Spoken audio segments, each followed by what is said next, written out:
Hello students, मैं Anoop sir.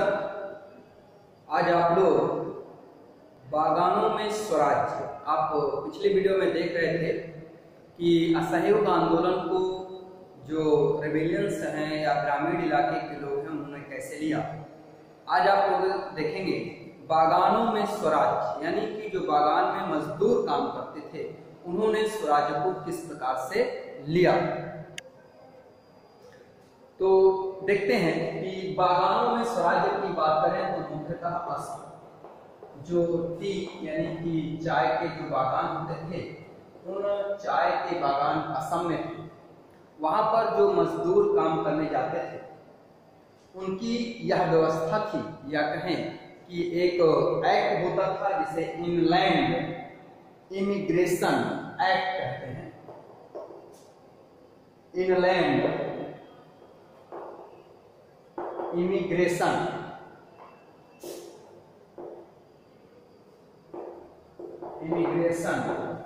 Act 1859, यानी inland immigration act के तहत यह प्रावधान होता था कि बागानों पर काम करने वाले मजदूर, जो बागान का मालिक है या जो प्लांटेशंस का ऑनर है, उसकी परमिशन के बिना बागान से बाहर नहीं जा सकते थे।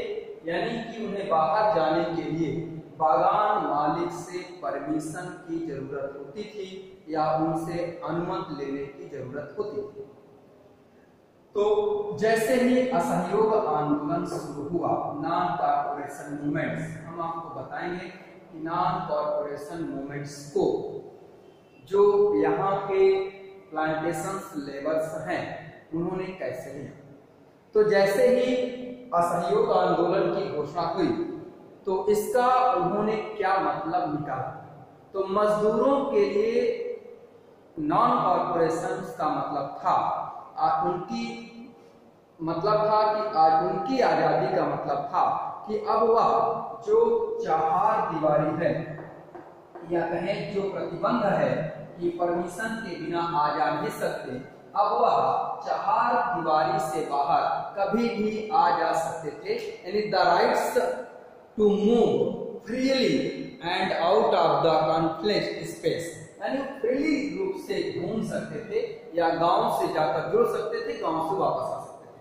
दूसरा, वही कहते हैं कि गांव से संपर्क स्थापित रख सकते थे।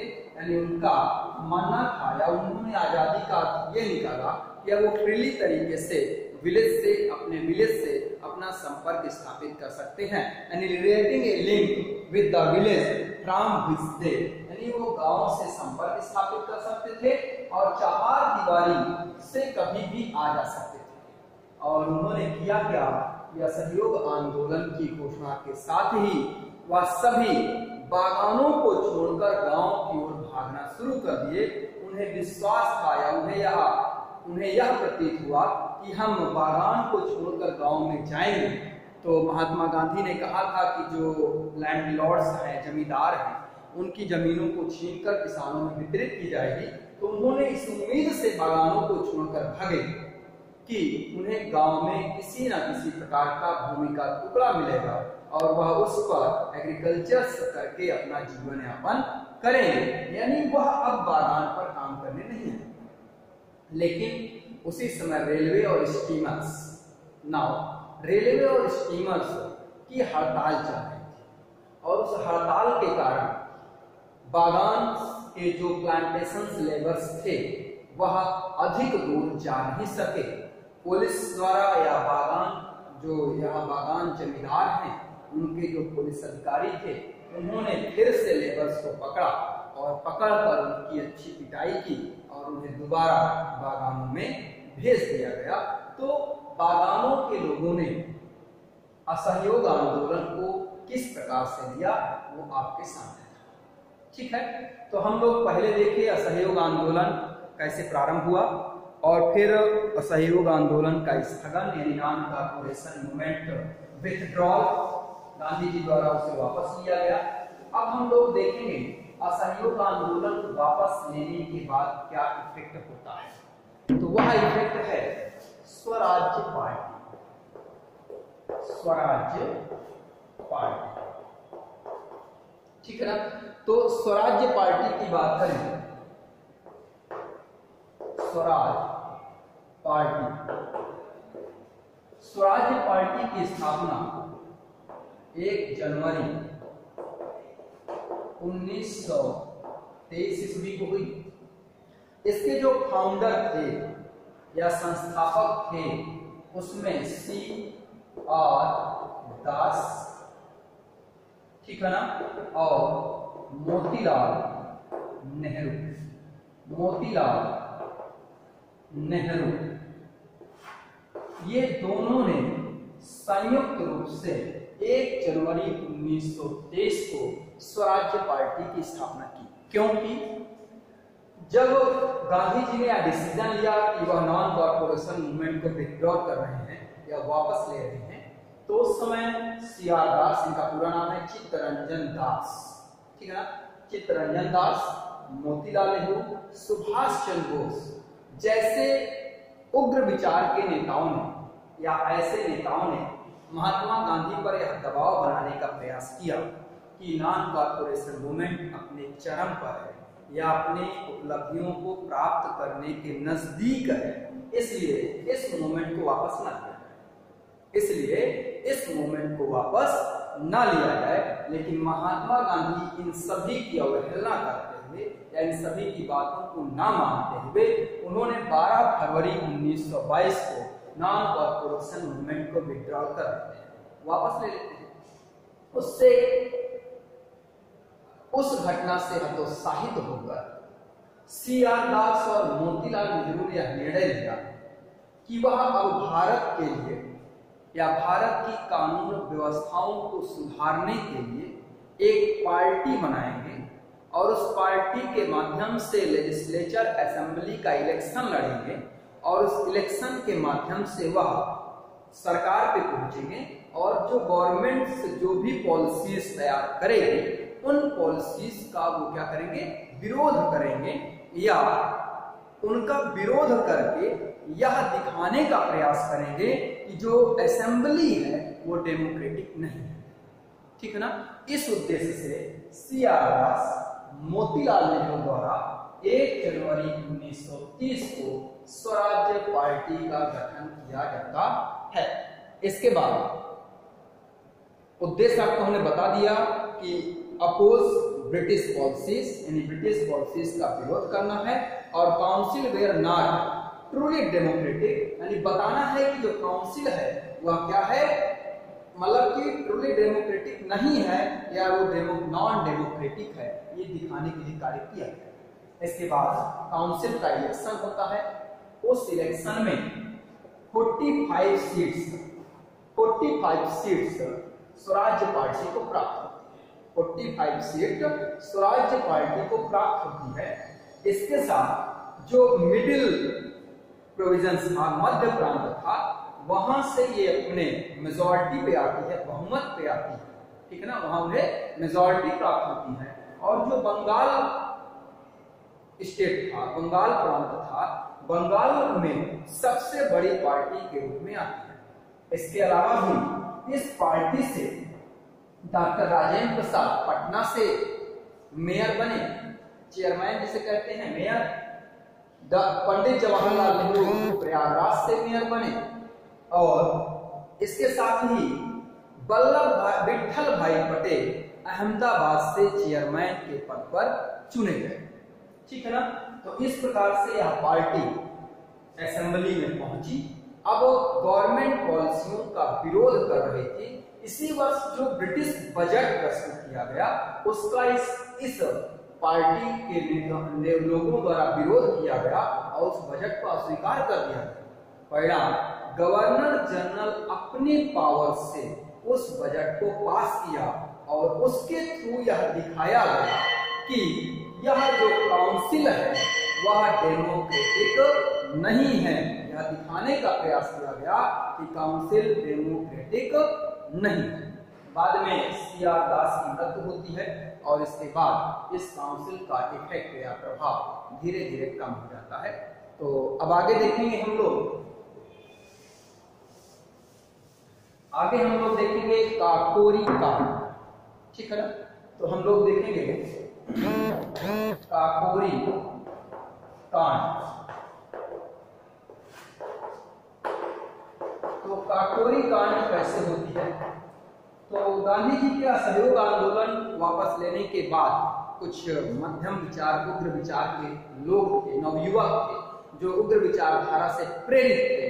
उन नवयुवकों ने किया था कि उन नवयुवकों ने एक Hindustan socialist Republican association, socialist बता देते हैं, हिंदुस्तान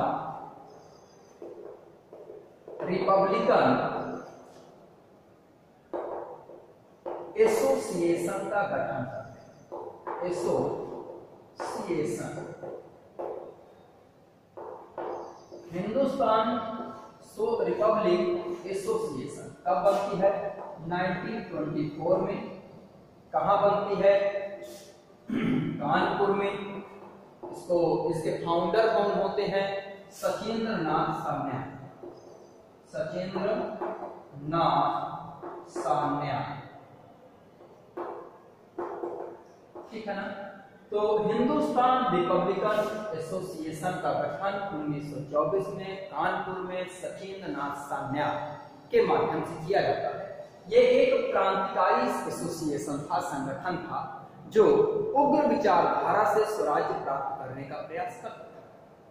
इस संस्था द्वारा या हिंदुस्तान रिपब्लिकन एसोसिएशन द्वारा काकोरी कांड को अंजाम दिया। तो काकोरी कांड हुआ कब? तो हम देखेंगे कि जो काकोरी कांड है वो 9 अगस्त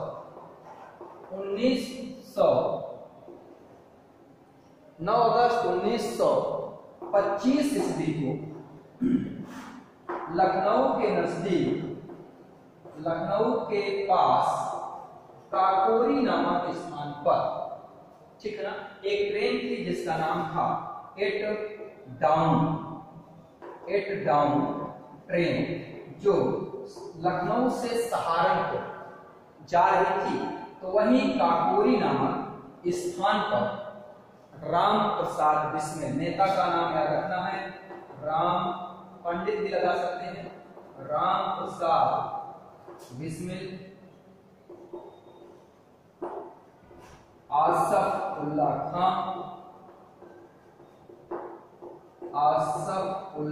खां, रोशन सिंह और राजेंद्र लोहड़ी लाहड़ी भी कहीं लिखते हैं, और रोशन सिंह व अन्य नेता भी हैं, व अन्य नेताओं ने मिलकर या अन्य नवयुवकों ने मिलकर एक डाउन ट्रेन से सरकारी गवर्नमेंट यानी कि खजाना को लूटा, ठीक है ना। इस कांड को काकोरी कांड के नाम से जानते हैं, ठीक है। इसके बाद कई नवयुवकों को गिरफ्तार किया गया। इन चारों को फांसी की सजा, अन्य लोगों को आजीवन कारावास, कुछ लोगों को कई वर्षों का कारावास दिया गया। तो आपसे कभी भी पूछा जाए कि काकोरी कांड के तहत प्रमुख नवयुवक कौन थे, तो राम प्रसाद बिस्मिल, आसफ उल्लाह खां, राजेंद्र लोहड़ी, रोशन सिंह, इन सभी को बाद में काकोरी कांड खजाना लूटने के आरोप पर मुकदमा चलाया गया और इन्हें फांसी की सजा दी गई। 19 दिसंबर 1927 को इन चारों लोगों को भिन्न भिन्न स्थानों पर फांसी दी गई। एक कॉमन चीज बता देते हैं, ये चारों उत्तर प्रदेश के शाहजहांपुर जो डिस्ट्रिक्ट आता है, शाहजहांपुर से सभी, शाहजहांपुर है, शाहजहांबाद है, शाहजहांबाद जो जिला आता है उसी जिले से ये चारों जन्मे हुए थे। और इनको अलग अलग, जैसे राम प्रसाद बिस्मिल को गोरखपुर में, आसफ उल्लाह खां को फैजाबाद में, राजेंद्र लोहड़ी को गोंडा में, और राजेंद्र जो रोशन सिंह हैं उन्हें इलाहाबाद के नैनी जेल में फांसी की सजा दी गई थी। तो ये काकोरी कांड है, ठीक है।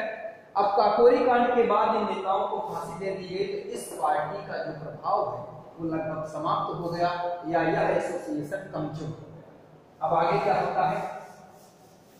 इसके बाद एक नया इसका नाम जानना है, हिंदुस्तान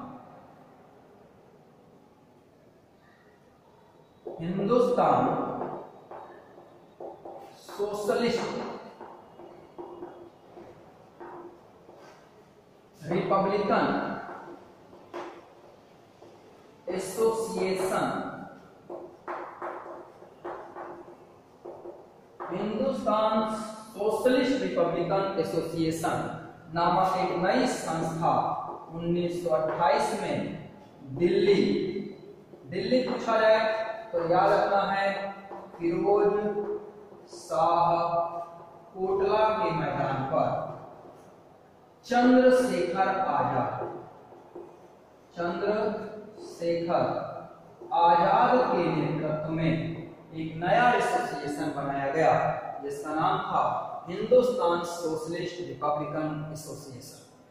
ठीक है ना। इसी के नेता होंगे जो आगे सैंडर्स की हत्या करेंगे और असेंबली में सेफ्टी बिल के विरोध में बम फेंकने का काम करेंगे।